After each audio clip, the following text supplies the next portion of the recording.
기독교로부터의 예수혁명 33번째 시간으로 동성애 반대에 대한 한 생각, 동성애 반대에 대한 한 생각이라는 제목으로 말씀을 전하겠습니다. 원래 제목이 좀 이렇게 된 게 원래 이게 긴 다른 더 큰 주제의 설교였는데 쓰다가 보니까 너무 길어질 것 같아가지고 반토막을 내서 그 안에 한 부분을 먼저 하기로 했습니다. 알카자르라고 들어보셨는지 모르겠는데 태국의 파타야에 가면 유명한 트랜스젠더 쇼가 있습니다. 세계 3대 쇼 중에 하나라고 불리는 트랜스젠더 쇼인데 알카자라고 부릅니다. 이 해설해 준 가이드에 따르면 이 알카자라는 이름은 스페인 세비야의 알카사르라는 성 이름에서 나왔다고 그러는데 왜 이런 이름이 붙었냐 하면 그 알카사르 성이라는 성이 역사상 단 한 번도 정복된 적이 없는 성이다 그랬습니다. 그래서 그러니까 말하자면 트랜스젠더라는 것은 인간 역사에 있어서 한 번도 정복되지 않은, 그러니까 아직 미지에 이해되지 않은 제3의 성이다 이런 의미겠죠. 그러나 실질적으로는 트랜스젠더들이 이 세상을 살아갈 때 많은 사람들의 어떤 편견이라든가 경멸이라든가 이런 것 속에서 살아야 되니까 자신들 스스로가 자신들에 대해서 한 번도 정복되지 않은 성이다 이런 이름을 붙인 것은 굉장한 고난 속에서 그것을 견디는 어떤 자긍심, 그런 데서 나온 거겠죠. 그런 이름이겠죠. 여러분도 알다시피 한국교회는 지금 동성애는 죄다, 차별금지법 반대 뭐 이런 걸로 명분을 삼아서 마치 기독교 진리가 그런 것들에, 그러니까 기독교인들이 만들어낸 어떤 전통적 도덕을 고수하는 것 또는 관철시키는 것이 기독교 진리의 전부인 것처럼 이렇게 인식되도록 지난 100년 동안 가뜩이나 비좁은 인식으로 좁아진 기독교인들의 자기 인식이라든가 또 다른 사람들이 기독교인을 생각하는 그런 입장을 더욱더 협소하고 가파른 국면으로 몰고 가고 있습니다. 어제 뉴스에 새로 임명된 장관이 자신이 과거에 창조과학회라는 곳에 몸담고서 했던 일들이 이제 문제가 되니까 그 관련 사이트에서 자기의 행적을 지웠다. 그래가지고 이제 문제가 된 기사를 봤습니다. 그러면은 우리가 어떻게 해서 떳떳이 내세울 수 없는, 그러니까 우리 보편적인 인간 입장에서 보편적인 어떤 지성계에 자신의 신앙이나 입장을 떳떳하게 내세울 수 없는 것을 신앙으로 삼았었느냐 하는 문제를 우리가 본질적으로 생각해 봐야 되는 거겠죠. 19세기 말 20세기 초에 러시아 제국과 유럽에서는 벌써 성 정체성, 사회적 성이라고 부르죠. 생물학적 성과 구별되는 사회적 성을 의미하는 젠더 문제가 활발하게 논의되고 있었습니다. 톨스토이 같은, 우리가 알기에 톨스토이는 굉장한 도덕주의자로 알고 있는데 톨스토이 같은 양반도 철학계와 문학계에 걸친 이 논쟁에 크로이체르 소나타라는 중편 소설을 씀으로써 참여하게 됐죠. 그래서 이 소설이 러시아 사회 및 유럽 사회에 굉장히 큰 논란거리를 가져오게 됩니다. 성이라는 게 뭐냐 뭐 이런 데서 어떤 하나의 입장을 표명한 거죠. 이런 논의의 배경은 그동안 전통적으로 세계를 이해해온 어떤 관용적인 잣대들이 있었는데 개념, 규정, 척도 같은 어떤 분석의 척도들이 너무나 정밀하지 못했다는 반성이 있는 겁니다. 그러니까 사람들의 현실을 보니까 우리가 지금까지 사회를 분석하는 잣대라는 것이 너무나 엉성하다.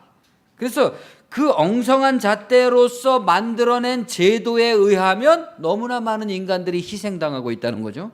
그러니까 이러한 분석의 틀 자체를, 척도 자체를 정밀하게 바꾸는 작업이 필요하다 이겁니다.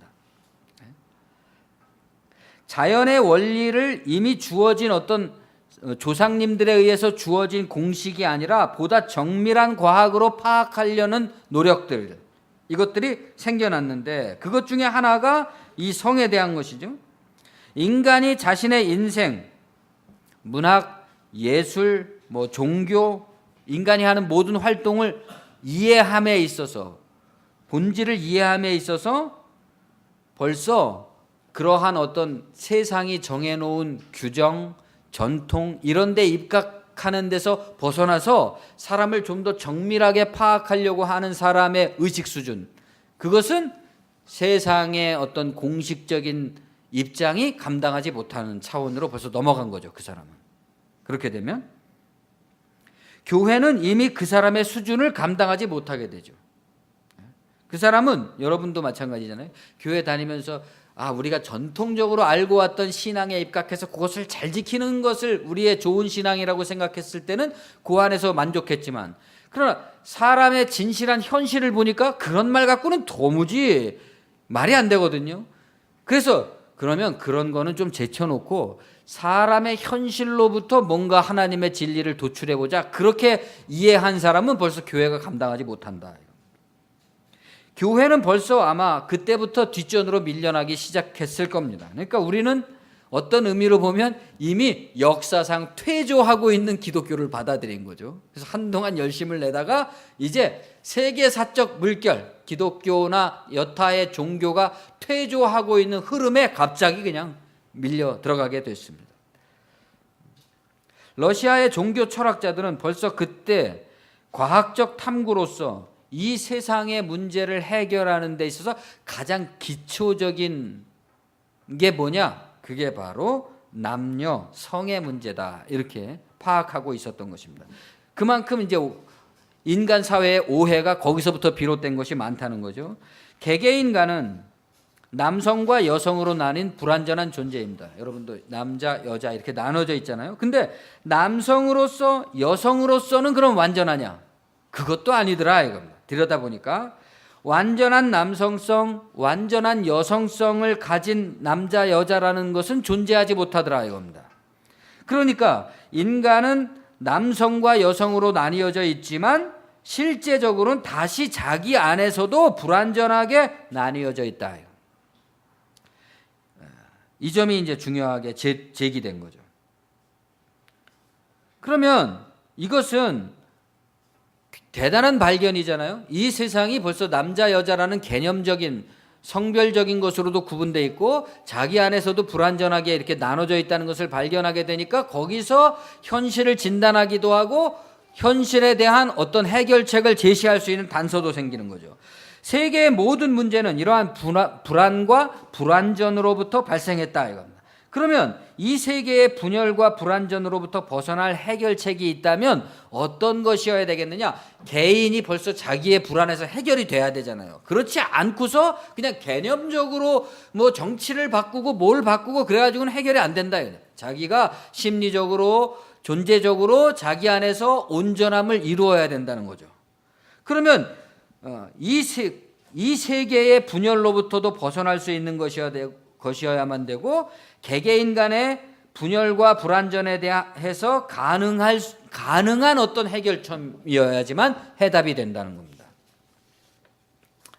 그것을 러시아의 종교 철학자들은 양성인에서 찾았습니다. 양성인이라는 것은 한 개인 안에 남성과 여성이 조화롭게 통일되어 있는 상태다 그랬습니다. 남녀의 이성애는 불완전을 극복한 전일적 인간을 창조함으로써 인간을 죽음을 극복할 수단이 됩니다. 그러니까 남자와 여자가 자신의 불완전을 서로 이성 간의 결합을 통해서 완성함으로써 자신의 그 불안으로부터 벗어나게 된다. 이게 죽음을 벗어나는 수단으로서의 남녀의 결합이죠. 그러나 그것은 이론일 뿐이다 이겁니다. 남자와 여자는 각각 남자와 여자로서 벌써 불안하기 때문에 이미 불완전한 남자 여자의 결합으로 남녀 분열이 극복될 수가 없더라 이거죠. 실제로도 결혼이 구원이 되지 못하잖아요.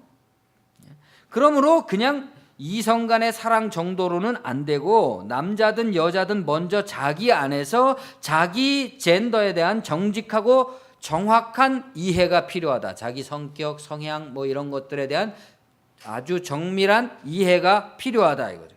어쩌면 인간의 책무는 자기 자신에 대해서 철저하게 알아내는데 이해하게 되는 데 있는 거죠. 왜냐하면 이러한 자기에 대한 정직하고 정확한 이해가 선행돼야지만 배우자의 선택, 상대에 대한 이해, 부족함에 대한 극복, 함께 이 부족함을 어떻게 하면 극복해 나갈 수 있나 하는 지혜로운 방식, 그런 것들을 찾아낼 수 있고, 그렇게 함으로써 어떻게 된다는 거예요? 양성인의 지혜, 양성인을 향한 노력을 기울여 나갈 수가 있다. 자기 혼자서도 독립된 인간으로서 온전한 인간이 되는 거. 그래서 온전한 인간, 내가 온전한 인간이 되고 상대방도 온전한 인간이 돼서 만나는 거. 그것을 지향해 나갈 때 온전함으로 나아갈 수 있다 이거죠. 구원이라는 것은 반드시 과학적 절차와 과정과 내용이 있는 것이지 다리 없이 강 건너기, 문을 통과하지 않고 벽을 뚫고 방에 들어가기, 그런 것은 아니다 이거죠. 지난 100년간 한국 교회에 만연된 신비주의가 있습니다. 율법주의도 하나의 신비주의의 하나라고 할 수 있겠죠. 이 신비주의 미신은 언제나 이런 과학적 절차와 내용, 지성을 무시해버리고 믿음으로 그냥 건너뛰어 버린다. 그러니까 믿음이라는 게 그런 말이 있어요. 성경은 덮어놓고 믿는 것이다.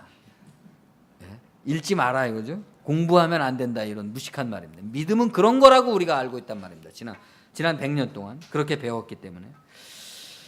이러한 신비주의의 진실, 그 거짓말이죠. 이 거짓말을 유지하는 수단이 율법입니다. 율법이고 기독교 도덕이죠. 그 율법과 기독교 도덕의 대표가 뭡니까? 11조 안 내면 암 걸린다. 또 동성애 결사 반대 같은 것들이죠. 지금 한국 교회에게. 톨스토이가 61세 때 쓴 크로이체르 소나타는 작가 자신의 경력이 상당량 포함된 주인공이 나옵니다. 톨스토이도 젊은 시절에 결혼하기 전에 그 하녀를, 군대에 나간 남편을 가진 하녀를 건드려서 아들을 낳았단 말이죠. 부인이 이제 결혼한 다음에도 그 하녀와 그 아들이 톨스토이를 닮은, 그야말로 코가 똑같이 생겼대요.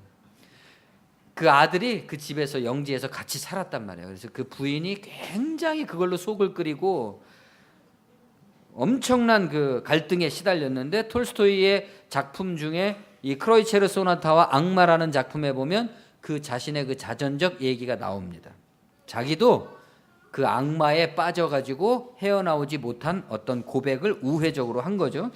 어쨌든 그런 남성 중심의 마초적인 귀족, 보즈드니세프, 이게 러시아어로는 보즈드니가 이미 늦었다 이런 뜻이거든요. 그러니까 이 주인공의 이름이 벌써 늦었다는 거죠. 이미 늦었다는 그런 주인공이 정숙한 아내와 결혼했으나 자신의 욕망에 의한 불성실함으로 아내와의 사랑의 끈, 그 관계가 단절돼 버리고 그 단절의 끝에서 아내의 불륜을 의심해서 아내를 살해한다는 그런 내용입니다. 그런데 이제 아내를 살해하는 그 장면에서 그 부인이 다른 바이올리스트하고 크로이체르 소나타를 연주하는 장면을 보고 이제 살인을 저지르게 돼 갖고 이 그 제목이 크로이체르 소나타인 거죠. 이 제목에서 우리가 얻을 수 있는 것은 톨스토이가 남녀의 성의 문제뿐만이 아니라 예술도 반감을 보이고 있다는 것을 알게 됩니다. 남성 중심의 사회, 특히 결혼과 가정생활에 대한 고발과 회의가 들어있고 더불어서 예술에 대한 반감을 나타내고 있습니다. 혼인의 신성함이나 사랑의 순결 같은 사람들이 표현하고 있는 만들어낸 이상들은 실제로 다 거짓이라는 거죠. 거짓이고 예술은 그 거짓에 봉사하는, 그러니까 크로이체르 소나타는 사실 그 불륜의 감정, 감미로운 감정을 더 아름답게 만들어주는 그런 데서 작용하고 있다는 거죠. 그러한 현실의 추악함을 정당화해주고 꾸며주는 장식에 지나지 않는다, 이렇게 비판하고 있는 겁니다. 그러니까 톨스토이는 사랑, 결혼, 출산, 이 모든 것들을 내세운 장밋빛 이상들을 다 부정해버립니다.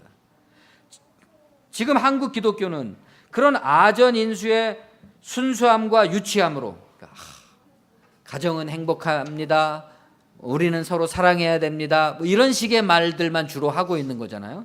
그런 이상들로 기독교 신앙을 이해하고 있죠. 그런 정도의 수준으로. 그래서 현실적으로는 모순이 많은 거예요. 사람들이 교회에 와서 신앙을 얘기하고 그럴 때는 아주 고상하고 아름답고 뭐 도덕성이 높은 그런 얘기들을 하는데 삶에 실제로 돌아가 보면 절대 그런 삶이란 있을 수 없다는 거죠. 그것은 하나의 추상적 관념에 불과한 거죠. 주인공의 이름, 이미 늦었다는 말이 상징하는 것처럼 이러한 잘못 설계된 이상에 대한 부정이 없이, 한번 철저한 부정이 없이 관습적으로 결혼하고 살아가는 것은 이미 늦어버린 것이다. 고치기에는.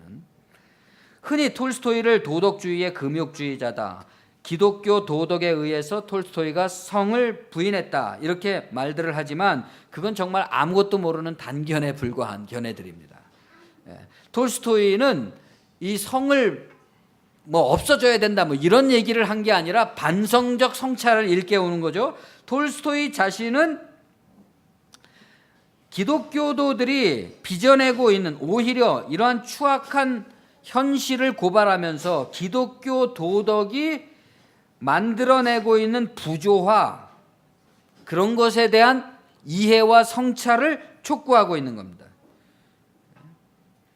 이 소설은 성에 대한 적극적이고 활발한 논의와 분석, 그것들이 계속적으로 낳고 있는 어떤 그런 지속성을 끊어야 된다는 겁니다. 더 이상 그런 소리들 그만해야 된다. 말하자면 성에 대한 지속적인 논의를 그치게 하는 것으로서 성에 관한 논의를 펼쳤던 거죠.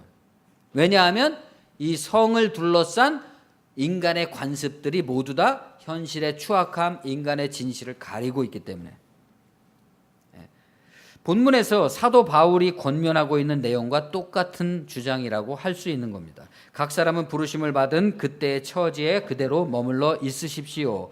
노예일 때에 부르심을 받았습니까? 그런 것에 마음 쓰지 마십시오. 그러나 자유로운 몸이 될 수 있다면, 기회가 있으면 어떻게 해서든지 그것을 이용하십시오. 주님 안에서 노예로 부르심을 받은 사람은 주님께 속한 자유인입니다. 그와 같이 자유인으로서 부르심 받은 사람은 그리스도의 노예입니다.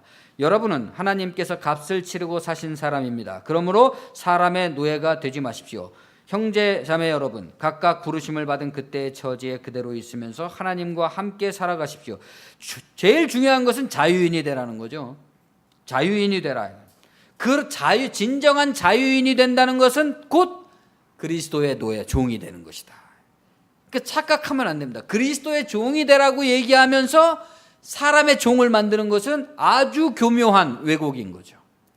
주님께서 처녀들에 대해서 하신 명령을 나로서는 받은 것이 없습니다. 그러나 나는 주님의 자비하심을 힘입어 믿을 만한 사람이 된 사람으로서 의견을 제시합니다. 지금 닥쳐오는 재난 때문에 사람이 현재 상태대로 살아가는 것이 좋다고 나는 생각합니다. 그러니까 처녀 얘기니까 아직 결혼하지 않은 상태로 살아가는 게 좋겠다. 아내에게 매였으면 그에게서 벗어나려고 하지 마십시오.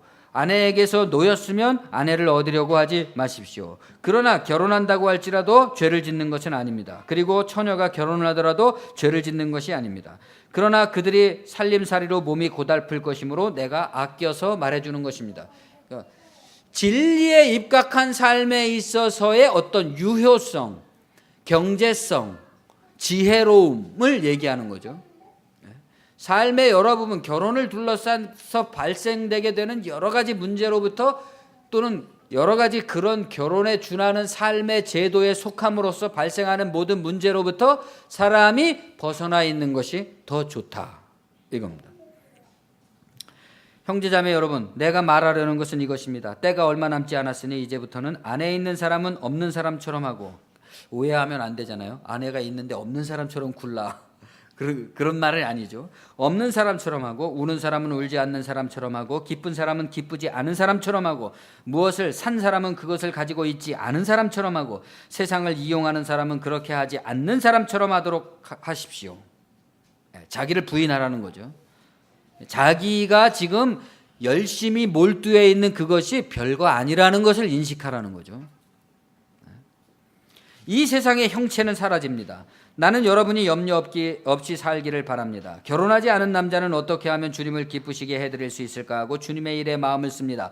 그러나 결혼한 남자는 어떻게 하면 자기 아내를 기쁘게 할 수 있을까 하고 세상 일에 마음을 쓰게 되므로 마음이 나뉘어 있습니다. 결혼하지 않은 여자나 처녀는 몸과 영을 거룩하게 하려고 주님의 일에 마음을 쓰지만, 그렇잖아요. 우리가 옛날에 총각 처녀 시절 때 교회에서 청년 자매들을 보면은 참 순수하고 거룩하고 너무나 아름답잖아요. 근데 한 몇십 년 지나서 20년 지나서 이렇게 딱 보게 되면은 많이 달라져 있죠. 예전에 우리가 학교 다닐 때 수많은 우리의 친구들의 장점들이 있었잖아요. 어떤 애는 그때 뭐가 탁월했고 뭐가 총명이 빛났고 지금 그 사람들이 다 어떻게 살고 있나 그런 생각을 하게 되면 그때의 그런 총명들이 빛을 발할 수 있는 인생의 길을 걸어갔을까? 그렇지 않은 경우들이 더 많지 않겠습니까? 결혼한 여자는 어떻게 하면 남편을 기쁘게 할 수 있을까 하고 세상 일에 마음을 씁니다. 내가 이 말을 하는 것은 여러분을 유익하게 하려고 그러는 것이지 여러분에게 올가미를 씌우려고 그러는 것이 아닙니다. 오히려 여러분이 품위 있게 살면서 여러분의 마음에 헷갈림이 없이 오직 주님만을 섬기게 하려는 것입니다. 인생을 품위 있게 살고 마음에 방황이 없이 진리를 위해서 살아갈 수 있게 만들기 위해서 하는 말이지 올가미를 씌우려고 하는 말이 아니다. 그러니까 우리가 어떤 기독교 진리가 인간의 삶을 더욱더 품위 있게 만들어주는 것이어야 되지 그 사람을 올가미에 씌우는 그런 일이면 안 되는 거죠. 어떤 이가 결혼을 단념하는 것이 자기 약혼녀를 온당하게 대하는 일이 못 된다고 생각하면 더구나 애정이 강렬해서 꼭 결혼해야 되겠으면 그는 원하는 대로 그렇게 하십시오. 참 대단한 논리 아닙니까? 어떤 남녀가 결혼하기로 약혼을 했는데 기독교 진리를 이제 받아들이게 됐단 말입니다. 그래서 기독교 진리를 받아들였는데도 아직까지 그 여자를 사랑하고 결혼하고 싶은 마음이 강렬하다면 결혼해라 이겁니다. 그러나 결혼하지 않기로 마음을 굳게 먹은 사람이 부득이한 일도 없고 안 해도 될 것 같고 또 자기의 욕망을 제어할 수 있어서 자기 약혼녀를 처녀로 그대로 두기로 마음에 작정하였으면 그것은 잘하는 일입니다. 대단한 논리죠. 그러므로 자기의 약혼녀와 결혼하는 사람도 잘하는 것이지만 결혼하지 않는 사람은 더 잘하는 것입니다. 아내는 남편이 살아있는 동안에는 그에게 매여 있습니다. 그러나 남편이 죽으면 자기 원하는 사람과 결혼할 자유가 있습니다. 다만 주님 안에서 그렇게 해야 할 것입니다. 내 의견으로는 그 여자는 그대로 혼자 지내는 것이 더 행복할 것입니다. 나도 하나님의 영을 받았다고 생각합니다. 우리가 보통 통상적으로 기독교 도덕으로 생각하고 있는 어떤 가정에 대한 생각, 결혼에 대한 생각, 성에 대한 생각과 사도 바울의 지금 이 말씀은 굉장히 다른 차원을 보여주고 있는데 어떤 도덕을 얘기하고 있는 게 아니라 도덕 윤리를 얘기하고 있는 게 아니라 도덕 윤리로부터 벗어난 얘기를 하고 있는 거죠, 지금. 그렇기 때문에 이 벗어난 얘기를 도덕 윤리의 차원으로 가지고 와서 해석하려고 그러면 이 뒤엉켜 버려 갖고 아까 말한 사람을 올가미에 씌우게 됩니다. 이런 말씀을 제대로 해명하지도 않으면서 동성애가 성서에 위배되느니 진리에 위배되느니 주장을 하면서 타인을 정죄하는 것은 올가미 씌우는 거잖아요. 무슨 착각이고 어불성설이고 오만입니까? 이러한 성서적 권면에 따른다면 사도 바울이 지금 펼치는 이런 논리에 따른다면 동성애만 하나님의 진리에 어긋나는 게 아니라 이성애도 하나님의 진리에 위배되는 것이 되는 겁니다. 혼전 순결, 가정의 행복, 결혼의 신성함 그런 가치들이 중요하지 않다는 건 아닙니다. 중요하죠. 우리가 만일 그런 신념을 가지고 있다면 나의 진리를 구현하는 방식으로서 그런 윤리를 내가 실천해 나가는 것은 좋은 일입니다. 그러나 나의 신념을 성서가 가르치고 있는 절대적 주장이라고 주장하면서 누군가를 올가미 씌우고 정죄하는 것은 그것은 바르지 못한 것이죠. 예를 들어서 나는 깨끗하고 흠도 없고 그런 사람이라고 그것을 강력하게 주장할지 모르겠지만 만일에 이 세상의 인생의 어떤 우여곡절을 겪으면서 상처받고 고통당한 사람에게는 그런 사람의 태도 자체가 굉장한 폭력이 되겠죠. 근데 재밌는 것은 그것이 인간을 구원해 주는 진리도 아니면서 다른 사람을 그렇게 정죄하고 또 가뜩이나 고통받은 사람을 더 고통에 빠뜨리게 하는 그런 폭력이 된다는 데 문제가 있는 거죠. 어떤 사람들은 그것으로 인해서 그런 잘못된 어떤 올감이 씌우는 것으로 인해서 기독교 진리에 근접도 못하게 되지 않습니까? 물론 자기도 물론 그렇죠. 그런 사람들이 톨스토이는 도덕가였기 때문에 성을 부정했다 이럽니다. 그러나 실제 톨스토이는 성을 부정한 게 아니죠. 성을 둘러싸고 있는 인간의 모든 문제의 출발점인 성을 둘러싸고 있는, 정말 성을 둘러싸고 있는 문제가 모든 인간의 문제의 출발점이라는 것은 그런 뉴스 보신 적이 있을 겁니다. 한국 기득권의 결혼 가계도, 그런 뉴스 보신 적 있을 거예요. 한국에 잘 사는 사람들이 혼인 관계로 어떻게 연결되어 있는가. 거의 전국적 규모로 완벽하게 연결되어 있습니다. 그러니까 한 사람의 성의 문제가 사회적 구성원들의 사회 경제적 문제까지도 다 포괄하고 있는 거죠.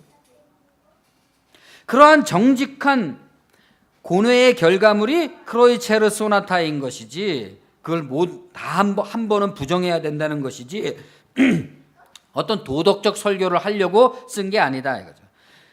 톨스토이 자신은 80세가 되어서도 성의 문제 때문에 괴로워했거든요. 그 비서의 비막록에 보면은 톨스토이는 80대가 되어서도 이렇게 여자들하고 얘기할 때는 눈이 반짝반짝 빛나고, 막 이렇게 활기를 띠면서 열정을 보였다는 거예요. 남자 여자는 다 똑같은 겁니다. 나이를 먹었어도. 그만큼 톨스토이가 성의 문제의 사회적 문제에 대해서 부정적인 이유는 그만큼 강력한 성의 영향력을 말하는 것이지 그까짓 건 아무것도 아니라는 식이 아닌 겁니다. 그러니까 어떤 사람들은 그냥 기독교 도덕 분자가 돼갖고 성의 문제 그런 것은 다 초월한 듯이 막 말하는 사람들도 있잖아요. 자기는 그런 사람이야말로 위태로운 사람이 아니겠습니까?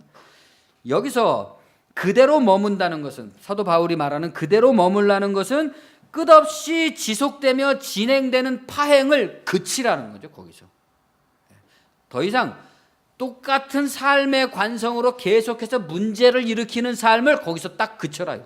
거기까지만. 그것을 그침으로써 그때부터는 진리와 일체되어서 나간다는 겁니다. 진리를 위해 성을 부정적으로 묘사한 톨스토이와는 반대로 진리를 위해서 성을 면밀히 관찰해야 된다라는 시도도 있었는데, 이 사람들 둘 다 성을 중요시 여긴 거죠. 바이닝거라는 독일의 철학자의 학설이 이 당시 논쟁의 한 힌트를 주었다 그럽니다. 바이닝거는 인간 존재의 양성성을 주장했습니다. 모든 생물 유기체는 남성성과 여성성을 가지고 있고 인간 역시 생물학적으로도 심리학적으로도 양성적이다 이겁니다. 그러니까 한 개인의 성적 취향, 한 개인의 이성애와 동성애를 같이 가지고 있다는 거예요. 같은 한 인간이 그것의 원리를 설명하려면 남성성 플러스 여성성은 1, 남성성 플러스 여성성은 100이라는 공식에 맞는다. 그러니까 한 사람의 안에 동성애적 남성성과 여성성은 100을 이루고 있는데, 물론 50대 50을 이루고 있는 건 아니죠. 30대 70을 이루고 있을 수도 있고 10대 90을 이룰 수도 있는 거죠. 그렇게 이루고 있는데 그것이 겉표면으로 보여지는 생물학적인 성과는 완전히 다른 내용을 가지고 있다는 겁니다. 이게 중요한 발견이죠. 네? 보이는 것은 중요한 게 아니라 보이지 않는 진실이 중요하다 그랬잖아요. 본질이 중요하다 그랬잖아요. 무엇이 본질이냐 이겁니다. 겉에 생긴 것이 본질이냐? 그 속의 내용이 본질이잖아요. 겉이 생긴 것 때문에 왜곡되고 있는 게 한두 가지가 아니지 않습니까? 그 본질을 왜곡하고 있는 게. 그래서 남성성과 여성성은 100을 이루고 있는데 이 공식은 남성, 여성으로도 불완전하고 각각 남성과 여성으로서도 사람들이 불완전하다는 것을 설명해주고 그 해결책도 제시해주는 것이다. 생물학적 성별과는 별개로 완전한 남성, 완전한 여성이라는 것은 있을 수 없고 한 개인 내에서 남성성이나 여성성의 우세만이 인간 개개인의 진실을 이룬다. 이겁니다. 즉 남성성이 강한 남성은 자신의 남성적 취약함을 위해서 여성성이 강한 여자를 사랑하게 되겠죠. 그러니까 짐승남, 막 마초같이 막 이런 남자는 아주 여성적인 여자를 사랑하게 된다는 거죠. 왜냐하면 자신의 남성성이 너무 강하니까 거의 뭐 99대 1 이런 식으로 될 거 아니겠습니까? 그러니까 이 사람은 비율이 맞지가 않는 거예요. 그러니까 이 비율을 맞춰야 돼요. 살아나려면 자기가. 그래서 아주 여성적인 여자를 원한다. 반대로 여성성이 강한 남성성이 강한 여성은 자신의 취약한 여성성을 보충하려고 여성적인 남자를 원한다는 겁니다. 여러분이 지금까지 살아오면서 부부들을 딱 생각해요. 어떤 만난 부부들을 생각해 보면 이해가 되실 겁니다. 어떤 강력한 남자들을, 아주 카리스마 넘치는 남자들은 아주 여성적인 여자들을 좋아하고, 또 아주 생활력이 강하고 막 남자 같은 여자들은 또 그 남편들은 의외로 비실대는 남자들이 많죠. 다시 그러한 결혼 생활은 그 자녀들에게 영향을 미치겠죠. 그래서 어떤 자녀는 너무나 강력한 엄마의 남성성에 질려가지고 여자에게 도피하려고 한다거나, 그래서 남자를 사랑하게 된다거나, 이런 성향들이 나타나게 되는 거죠. 바이닝거는 이론적으로 남성성과 여성성을 50대 50으로 똑같이 소유한 사람이 있다면 그에게는 성이란 것은 중요하지 않고 생물학적인 성은 그에게 더 이상 중요하지 않을 것이다. 그렇게 말했습니다. 그 사람은 결혼할 필요도 없다는 거예요. 분석심리학의 창시자 칼 융도 생물학적 성별이 아닌 내적 인격으로서 남성의 무의식 안에 들어있는 여성성인 아니마와 여성의 무의식 안에 들어있는 남성성 아니무스를 그 이론으로 제출을 한 바 있습니다. 여기서 말하는 남성성, 여성성이라는 것은 사회적 통념을 넘어선 보편적, 원초적 특성을 말합니다. 그것은 겉에 생물학적인 것도 아니고 사회적으로 사람들이 넌 남자야, 넌 여자야 이런 거하고 완전히 상관없다는 겁니다. 즉 생물학적 성별에 의한 외적 인격으로서의 남성과 여성은 내적 심리적 인격 속에 각기 다른 남성성과 여성성이 혼합된 특성을 가지고 있고, 이것이 전 인격에 보충됨으로써 하나의 온전한 객체를 이루게 된다. 그러니까 두 사람이 자신의 어떤 부족함, 내적 부족함에 의한 동력에 의해서 다 이성, 상대를 선택하게 되는 것은 자신의 그 부족함, 아니마와 아니무스 간의 비율의 부족함을 채우려고 하는 자기도 모르는 자율적 활동에 의해서 이루어지는 것이다, 이겁니다. 그런데 이 아니마와 아니무스 원형에 의해서 촉발되는 감정은, 여기서 이게 중요한 겁니다. 사람들이 왜 이제 오해하게 되느냐가 나오는 건데, 이때 아니마와 아니무스의 원형에 의해서 촉발되는 감정이 반드시 황홀한 쾌락만이 아니다. 감정이 황홀한 쾌락만이 아니다 그랬습니다. 즉 강렬한 혐오감, 공포감, 불쾌감, 외경 같은 것일 수도 있다는 겁니다. 이게 사람들이, 어떤 사람은 공포를 느끼고 그런 일에 대해서 공포를 느끼고, 어떤 사람은 혐오를 품고, 어떤 사람은 더러워하고, 그러는 이유가 자기 속에 있는 어떤 것을 들키기 때문인 거죠. 자기 속에 들어있는 어떤 감정을. 대개 실제로는 어떻습니까? 여러분, 우리가 다 사랑에 빠져본 적이 없는 분도 물론 계시겠지만, 사랑에 빠져봤을 때 그 사랑과 정욕이라는 것이 감미로운 황홀감보다는 어떤 불합리적이고 자기 파괴적인 욕망들이 더 많이 작용한다는 것을 우리가 이해하고 있죠. 그것은 더욱 강렬하고 강박적으로 어떤 지점을 향해서 사람을 폭발시켜 나가는 성향이 있단 말입니다. 그 정욕이라는 것은. 그래서 이런 감정이 이성 혹은 동성에게 느껴지면 그로부터 헤어날 수 없게 된다 그랬습니다. 이 얼마나 대단한 발견입니까? 그것은 회개하고 고치고 이런 게 아닙니다. 지금 이런 것이 자기 안에서 자율적으로 일어나게 되면 거기서 헤어날 수 없게 된다. 그 자연이다 이것이죠. 거기에는 자기도 이해하거나 파악하지 못하고 있는 무의식의 아니마 아니무스라는 원형의 투사가 일어나고 있기 때문인 거죠. 하나님이 그렇게 만들어 놓으신 거지, 그것이 인간 도덕에 의해서 그것은 잘못된 것이니까 넌 그런 성향을 버려 뭐 이렇게 해가지고 이제부터 나는 그런 성향을 버려야지, 그래서 버려지는 게 아니라, 그렇게 되면 어떻게 됩니까? 더 강렬해지죠. 금지당하면 더 강렬해지는 게 정욕의 특성이죠.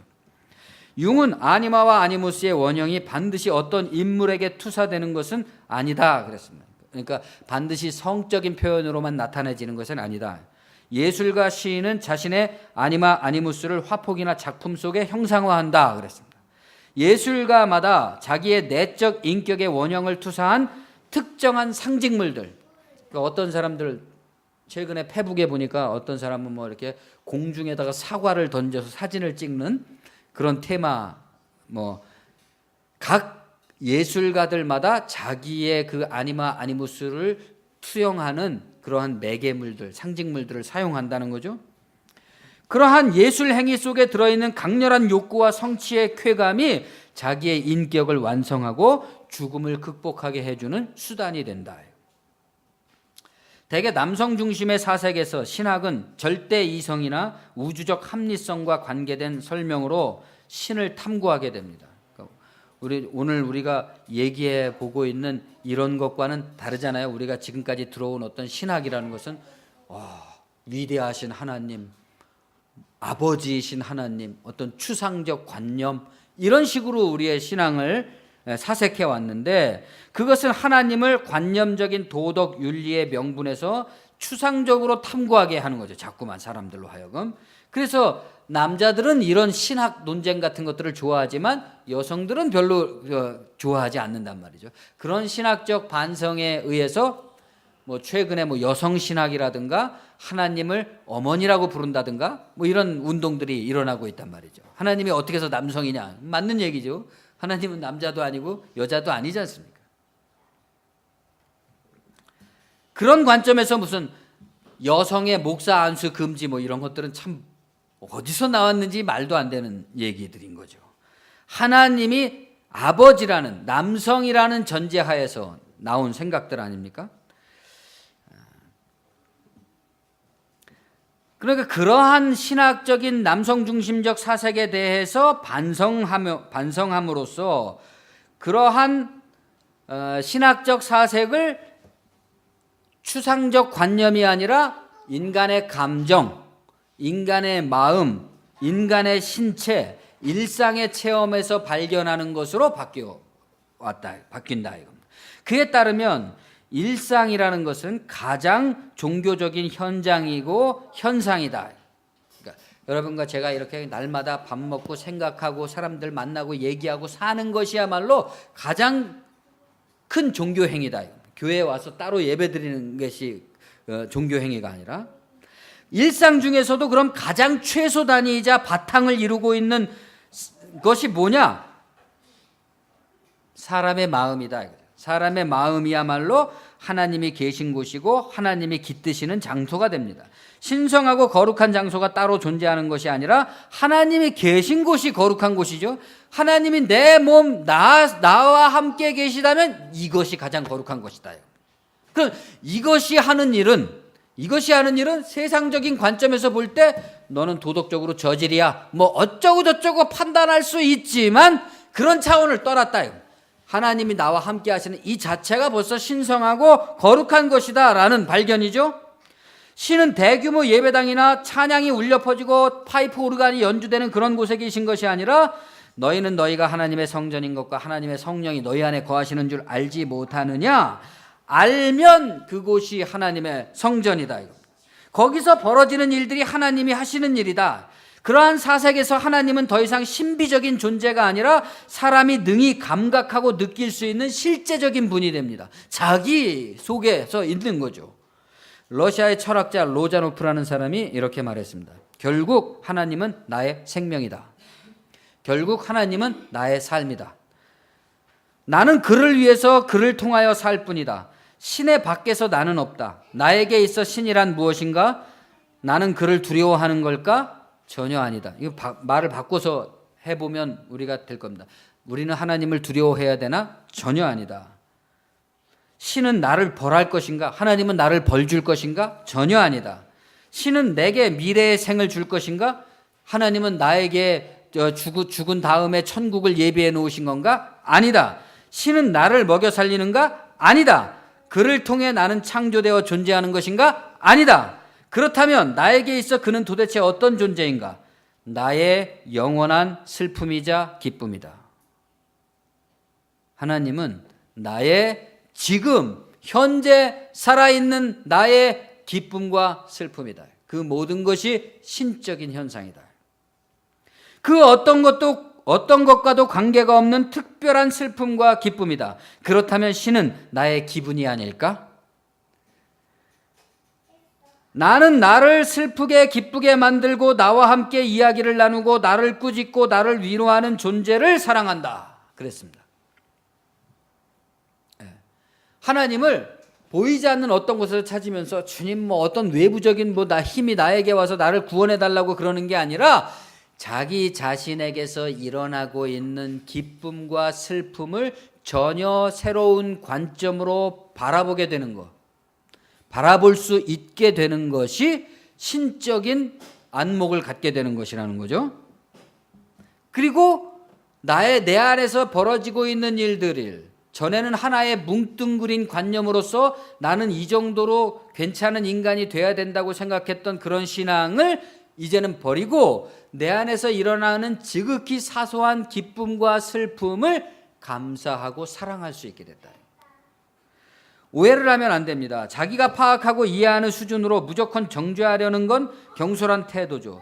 로자노프의 말은 감각 가능한 그리고 실제로 한 개인에게 구원이 되는 믿음의 단순성과 본질성을 가리키고 있습니다.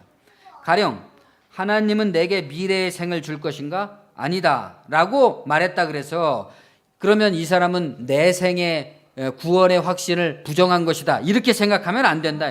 그런 게 아니라 하나님은 내가 죽은 다음에 어떤 것을 만들어내 놓고 준비하고 계신 분이 아니라 지금 나에게 주시는 분이라는 거죠. 지금 이게 중요한 거죠.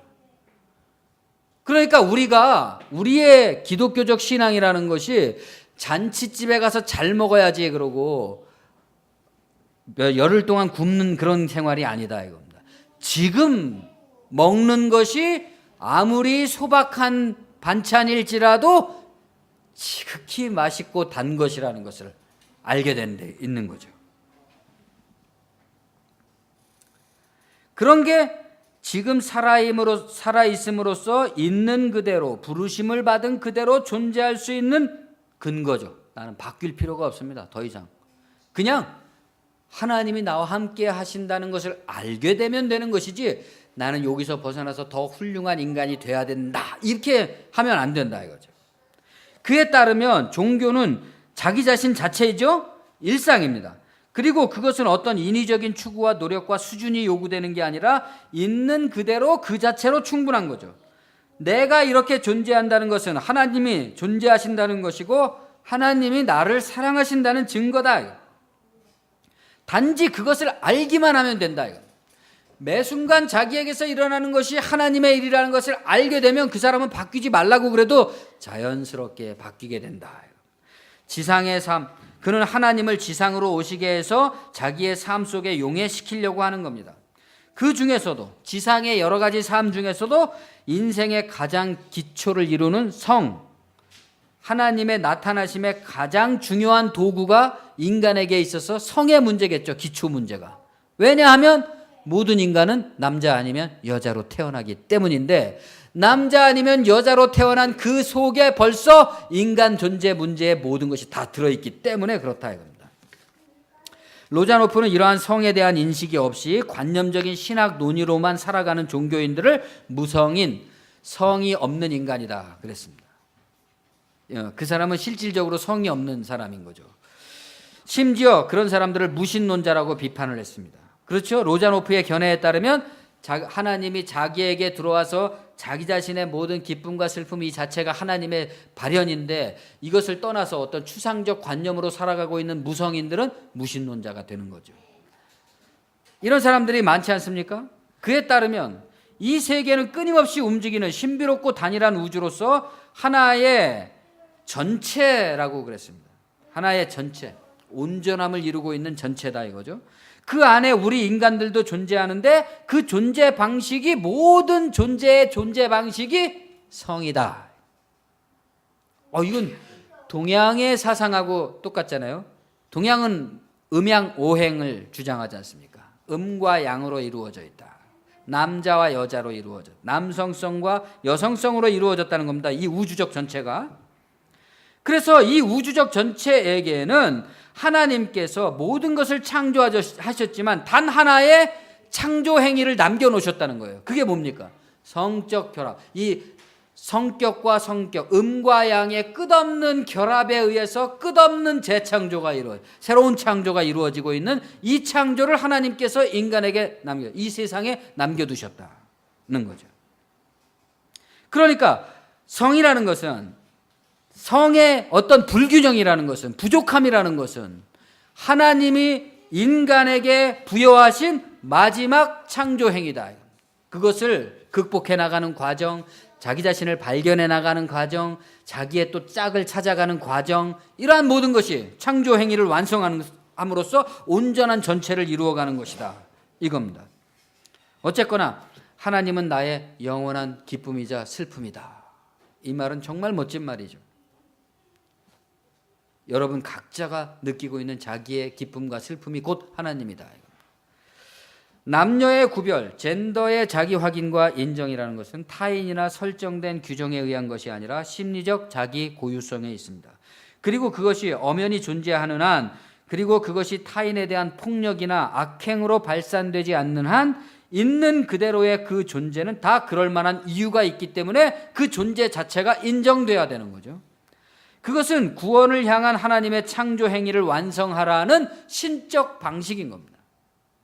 오히려 외부 성별에 의한 기계적 이분법이야말로 남성성과 여성성의 문제를 설명해내지도 못하고 사람을 억압하는 거죠. 바로 그러한 설명, 이해, 구원이죠 그게. 그 구원을 주지도 못하면서 강제하는 율법이 인간을 구획하고 억압하는 폭력의 제도로 작동하게 된다. 그것은 솔로몬의 판결에 숨겨진 지혜처럼 사람을 살리는 것이 아니라 솔로몬 판결의 겉판결만 보고 사람을 둘로 가르는 그런 짓이 되는 거죠. 아무튼 저는 알카자 공연을 보면서 뭐랄까 인간의 인간다움에 대한 어떤 고귀함이라고 그럴까요? 인간이 자신의 인간적 고귀함을 쟁취하기 위한 투쟁의 고귀함이라고 그럴까요? 사실 어떤 정서적으로는 그 사람들의 생김이라든가 이런 것들에 대해서 반감을 갖기도 하고 이질적이죠. 저는 한 번도 뭐 그런 생각을 해본 적이 없으니까, 그런 삶을 살아본 적이 없으니까. 그런데도 불구하고 그들의 어떻게 화장으로 해서 일그러진 모습, 그런 모습들을 보면서 저는 어떤 경이로운 감동을 받았습니다. 인간이 자신의 모든 사람으로부터 받는 모멸과 수치를 무릅쓰고 그것을 견뎌내면서 자신의 고귀함을 증명해내려고 하는 저 정복되지 않는 노력, 그것은 정말 존경할 만하다. 감동을 받았습니다. 그들이 정말 한 번도 정복되지 않는 알카사르와 같은 정신을 가지고 정말 편견을 뚫고 이 세상 속에서 자기의 행복을 할 수 있기를, 또 행복해지기를 바라는 그런 마음이 생겼습니다. 그들의 공연은 당연히 성적인 메시지가 들어있죠. 많이 들어있죠.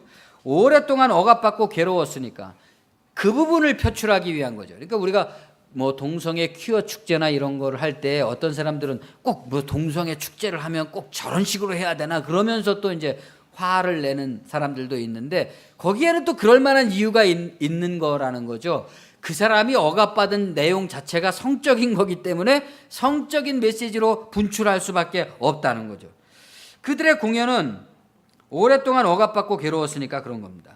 그러니까 그것을 보면서 그러한 트랜스젠더의 공연을 보면서 무슨 음욕을 품는 자마다 뭐 죄를 짓는다 뭐 이런 거를 생각하게 된다면 그런 사람이야말로 아까 로자노프가 말한 가식적인 무성인이고 성이 없는 사람이고 실질적인 무신론자다 이렇게 말해야 될 겁니다.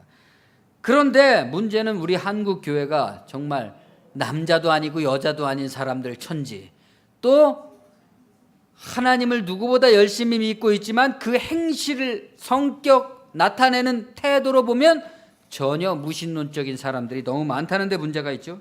본질에는 근접도 못하면서 말단에만 놀고. 그런데 그런 사람들은 왜 그럴까요? 그럼 도대체 왜 타인들을 그렇게 정죄하는 것으로 자기 신앙을 나타내야만 될까요? 자기 내면의 죄에 대한 두려움에 의해 타인을 정죄하는 것으로 자기 모순과 양심의 고뇌를 감추려고 하기 때문입니다. 마치 욥의 친구들처럼 욥기 6장 21절에 너희는 아무것도 아니로구나 너희가 두려운 일을 본즉 겁을 내는구나 그랬습니다. 욥의 친구들이 자기들의 올바름을 주장하면서 고통받는 욥을 비판하고 정죄하는 이유를 욥은 겁을 내는 것이라고 해석을 합니다. 왜 겁을 낼까요? 자기도 욥처럼 될까 봐 겁내는 거죠. 그래서 우리는 고통받는 사람한테 다가가질 못합니다. 나도 저렇게 될까 봐. 그래서 반드시 그 사람에게 어떤 이유를 붙이죠. 너는 이래서 그렇게 고통을 당하는 것이다. 그 말은 반대로 뒤집으면 뭐야? 나는 그렇게 행동하지 않기 때문에 너처럼 되진 않을 거야 라는 것을 삶의 신앙으로 가지고 있으면서 하나님 앞에 기도하는 거죠. 주님, 나는 저 사람같이 되지는 않게 해주세요. 물론 말을 겉표면으로 그렇게 하진 않지만, 그래서 더욱 두려움에서 도피하고자 욥을 더욱더 강도 높게 비판하게 됩니다. 그러니까 내가 무슨 수령님께 충성을 바치고 있는 사람이라는 것을 증명하려면 어떤 사람이 충성심이 없다는 것을 더욱더 강도 높게 비판해야지 되는 것처럼, 강도가 세지면 세질수록 자기는 더욱더 신실한 사람이 되는 것이고, 자신이 하나님께 복을 받을 만큼 충성된 사람이라는 안전을 확보하려면 자신과 같이 믿지 않는 사람을 강도 높게 비난해야만 되는 것입니다. 욥은 스스로의 고통으로도 살 수 없는 사람이었지만 그의 존재 자체로 친구들의 위협이 되어버렸습니다. 놀라운 사실이죠. 사회적 소수자들은 그 존재 자체가 자기들이 살기가 어려운데도 불구하고 세상의 기득권자들에게 삶의 위협이 됩니다. 이런 식으로 다수 대중의 규범이 지배하는 세상은 언제나 약자와 소수자들을 위협으로 간주하고 그들을 희생시킴으로써 자기들의 기득권을 유지해오는 그런 역사를 가지고 있습니다. 깡패 같은 사람이 세상에 많지만 그 중에 신앙인들도 많죠. 신앙 깡패들. 신앙과 깡패의 일이라는 것이 반비례하는 것인지 정비례하는 것인지 잘 모르겠습니다. 신앙이 두터운 사람일수록 깡패 같은 경우도 있고. 그렇죠? 깡패의 특징이 뭡니까?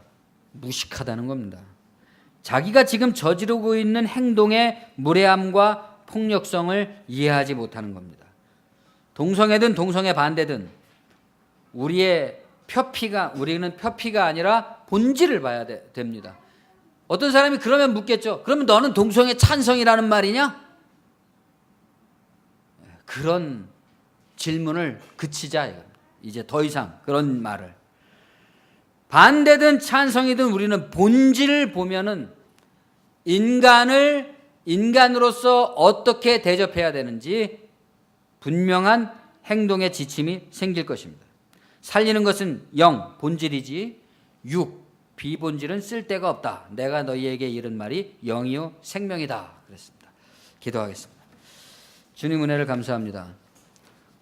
오늘날 기독교의 중요한 이슈가 되고 있는 동성애 문제를 우리가 생각할 때에 끝없이 반복되는 성서를 갖다 들이대면서 이러니까 죄니 저러니까 죄가 아니니 하는 이 무익한 싸움으로부터 우리가 한 차원 깊게 벗어나게 도와주시고, 사람의 내면 속에 들어있는 본질적인 내용을 통해서 그 사람의 그러함을 우리가 10분 공감하고 이해할 수 있게 도와주시고, 나와 다르다고 해서 그것이 이 세상에서 사라지고 없어져야 되는 것이 아니라 그것을 통해서 나의 부족한 점이 오히려 전체적으로 완성되고 채워지는 사회적 정의가 그 소수자들로 말미암아서 실현된다는 것을 우리가 기억하게 도와주시고, 그러한 사람들의 자신의 인간성의 보증을 위해서 분투하는 그 노력에 대해서, 그 고귀함에 대해서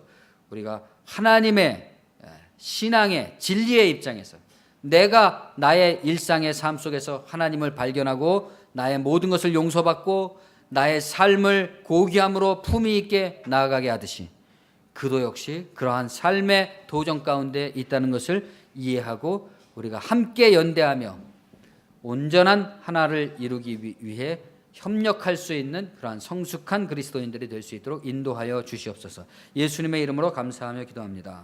아멘.